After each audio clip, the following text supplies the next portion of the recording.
Welcome back. Some calls of the day to go through now. We're going to start with Regeneron. Joe, we're going to hit you on this. Price target goes to $1,115 at Morgan Stanley. They're still overweight. They bring their estimates up, and they find numerous catalysts ahead to get there.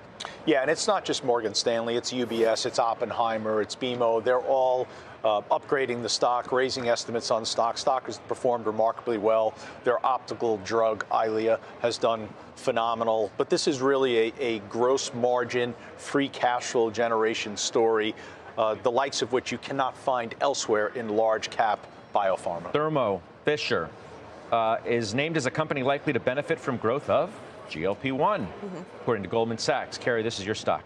Yes. Top 10 position for you. Exactly. So Thermo is one of these stocks that had an enormous COVID because of all the testing for COVID drugs. And then they had the withdrawal after that when the stock really kind of hit the skids. And now it's coming back, and it's revitalized in part because of GLP-1, but because of many drugs. And this is an industry that's really coming back, and there's a lot of innovation happening. And they participate in all of that from the beginning, preclinical, all the way through clinical trials. And it could break out and hit a new high.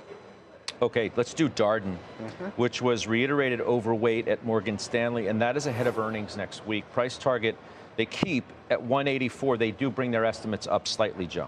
So this is a resilient consumer spending story more than anything else. In consumer discretionary, it's not obviously my favorite name for dining. Chipotle remains the favorite name, and we maintain that position. We have this position as well. Reached into it a little bit high last July, so now with it at all-time highs, which is where we kind of got into it, we're break even on it. This is Longhorn Steak, this is Olive Garden, and for a Sicilian that loves Italian food, I'm not going to Olive Garden. I'm going to Premola or Bamonte's, living in New York. Okay, good stuff. I like both of those spots. Glad you bring them up. Nucor and Steel Dynamics, both getting talked about on the street today by Citi.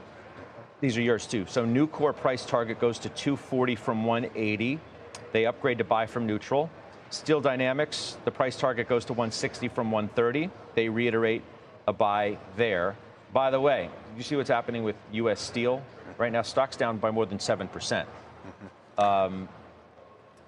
So Bill Baruch did a really good job talking before about the commodity space, talking about copper. The commodity space, I like what copper's doing recently. Copper looks very attractive, but these steel names have been attractive already.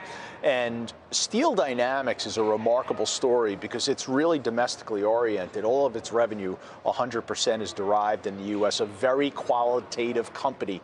This is a company that you look at the balance sheet, it's remarkably strong. Nucor, to a lesser extent, I would say the ownership that we have of Nucor is more momentum-oriented than it is quality-oriented. But commodities themselves are beginning to percolate a little bit. We're also hearing of some, negative commentary from the president regarding the proposed Nippon purchase of U.S. Steel, which could be for the reason why let's show an intraday of U.S. Steel, guys, if we could throw that up. There's the drop we're talking about. That's about 7%. As somebody sending me a note here that the president was making some negative commentary about that, which he was expected to do today. So we're going to follow that. You don't own this one, though. No, we don't own this one. I'm not surprised by these remarks. I think everyone had expected this. Jimmy Lebendahl did a great job forecasting that this would happen.